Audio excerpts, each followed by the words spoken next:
Hi കൂട്ടുകാരെ, നമുക്കിന്ന് ചപ്പാത്തിക്ക് പൂരിക്ക് ഒക്കെ ഉള്ളൊരു പറ്റിയൊരു കറി ഉണ്ടാക്കാം. അതായത് നമ്മുടെ ഈ കാടമുട്ട ഉണ്ടല്ലോ, കാടമുട്ട, സവാള ഉള്ളി, ക്യാപ്സിക്കം, തക്കാളിക്കല്ല, നമ്മൾ ചില്ലി ഗോബി, ചില്ലി ചിക്കൻ എന്നൊക്കെ പറയത്തില്ലേ, ആ ഒരു ഐറ്റംസ് പോലെ. അപ്പം ഞാൻ സ്റ്റൗ വെച്ചിട്ടുണ്ട്.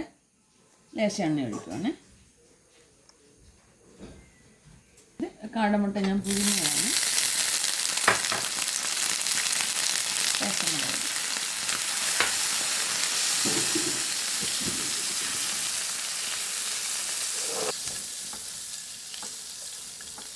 ഒന്ന് വഴണ്ടിട്ടുണ്ട്, ഇങ്ങനെ എടുക്കുവാണ്.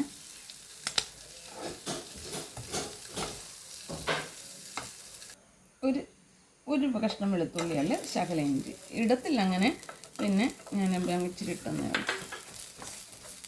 തൊട്ട് സവാള ഉള്ളി, ഒരു പച്ചമുളക് ഉണ്ട് അതിനകത്ത് കേട്ടോ.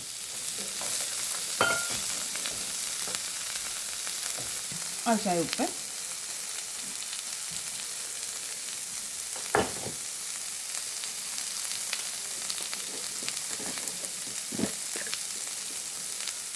ലേശം ഈ മസാല, പെരുംജീരകവും നമ്മുടെ കറുകപ്പട്ട എല്ലാം കൂടെ പൊടിച്ച പൊടിയാണ്. ഉള്ളി വന്നിട്ടുണ്ട്. ഇനി തക്കാളിക്ക് ഇങ്ങോട്ട് പോകുന്നു. 2 തക്കാളിക്ക്, ഒരു 1.5 വലിയ സവാള ഉള്ളി, 20 കാടമുട്ട ഉണ്ട്. നമ്മുടെ വലിയ മുട്ടയാണെങ്കിലും പുഴുങ്ങി മുറിച്ച് നമുക്ക് ഇങ്ങനെ ചെയ്യാം. ഞങ്ങളിവിടെ എടുക്കും. ഇവിടെ പിള്ളേർക്ക് ദിവസവും കാടമുട്ട കൊടുക്കുവാൻ 2 കാടമുട്ട വെച്ച് രാവിലെ കൊടുക്കും. പക്ഷെ അതുകൊണ്ട് മറ്റുള്ള പ്രശ്നങ്ങളൊന്നും വന്നിട്ടില്ല. ഇനിയിപ്പോൾ പിള്ളേർ നമ്മളെന്തെങ്കിലും പറഞ്ഞു കഴിയുമ്പോഴായിരിക്കും പിന്നെ നാളെ പിള്ളേർക്ക് തന്നെ അസുഖങ്ങൾ വരുന്നത്. അത് കുഞ്ഞുങ്ങൾക്ക് ഏറ്റവും നല്ല ഹെൽത്തിയായ ഫുഡാണ്. വലിയ മുട്ട കൊടുക്കുന്നതിനെക്കാട്ടും നല്ലതാണ് കാടമുട്ട കൊടുക്കുന്നത്.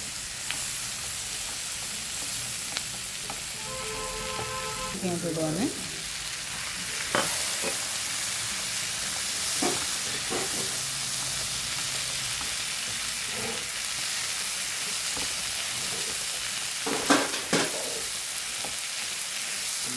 ലേശം മുളക് പൊടി ഇടണം.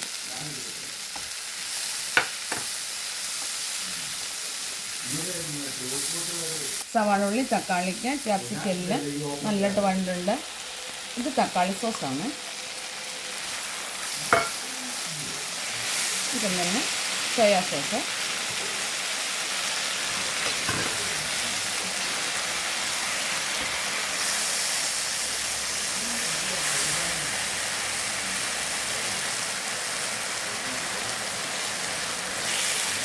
ശകലം ഗ്രേവിക്ക് വേണ്ടിയിട്ട് ശകലം നമ്മുടെ കോൺഫ്ലവർ പൊടി ഉണ്ടല്ലോ, ഇച്ചിരി കിടക്കുന്നുണ്ട്.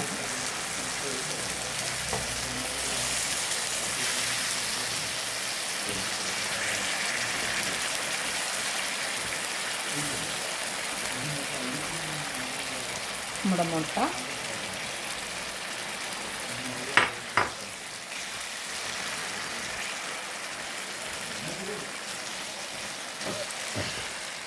ഒന്ന് നോക്കട്ടെ. ഇപ്പുണ്ട്.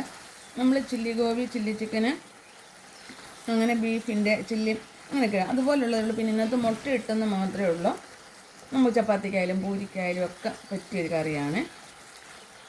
അപ്പം ഈ കറി നിങ്ങൾക്ക് ഇഷ്ടപ്പെട്ടാലേ ലൈക്ക് ചെയ്യാനും ഫോളോ ചെയ്യാനും മറക്കരുത്. സ്റ്റവ് ഓഫ് ആക്കുവാണ്. നമ്മുടെ കറി റെഡിയായി.